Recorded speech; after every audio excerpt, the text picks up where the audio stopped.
महापालिकांमधील दुबार मतदानासंदर्भात बैठकीत चर्चा। निवडणूक आणि पालिका आयुक्तांच्या बैठकीमध्ये दुबार मतदानावर चर्चा। दुबार मतदारांची यादी संकेतस्थळावर जाहीर करा। निवडणूक आयोगाकडून सर्व महापालिका आयुक्तांना सूचना। जालना महानगरपालिकेच्या प्रारूप मतदार यादीमध्ये गोंधळ। एकाच कुटुंबातील नावे वेगवेगळ्या प्रभागामध्ये गेल्याची बाब समोर। सामाजिक कार्यकर्त्यांसह विविध स्तरातून 1969 हरकती दाखल। बीड जिल्ह्यामधील स्ट्रॉंग रूमला दुप्पट सुरक्षा वाढवण्याच्या जिल्हाधिकाऱ्यांच्या सूचना। परळीमध्ये झालेल्या गोंधळानंतर प्रशासनाकडून खबरदारी। राज्यामध्ये सर्वत्र भाजपचे नगराध्यक्ष आणि नगरसेवक निवडून येणार।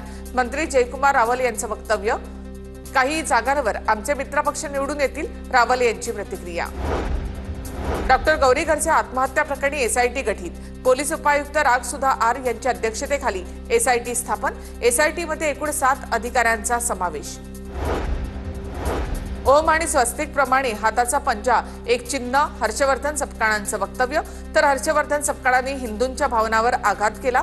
हर्षवर्धन सपकाळांच्या वक्तव्यावर आचार्य तुषार भोसलेंची टीका। उद्या शिक्षकांचा राज्यव्यापी संप। संपामध्ये सहभागी झाल्यास वेतन कपात करण्याचा शिक्षण विभागाचा इशारा। शिक्षकांच्या संपाला पवारांच्या राष्ट्रवादी पदवीधर संघटनेचा पाठिंबा। मराठी असल्यामुळेच भाईंदरमध्ये फ्लॅट नाकारल्याचा आरोप। मारवाडी, जैन किंवा ब्राह्मण असाल तरच फ्लॅट मिळेल असं सांगितलं फ्लॅट खरेदीसाठी आलेल्या रवींद्र खरात यांचा आरोप।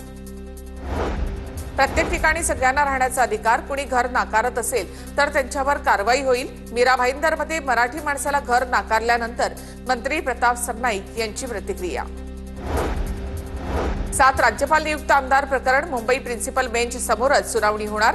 प्रकरण अखत्यारीमध्ये येत नसल्यामुळे कोल्हापूर सर्किट बेंचमध्ये सुनावणी घेण्यास कोर्टाचा नकार।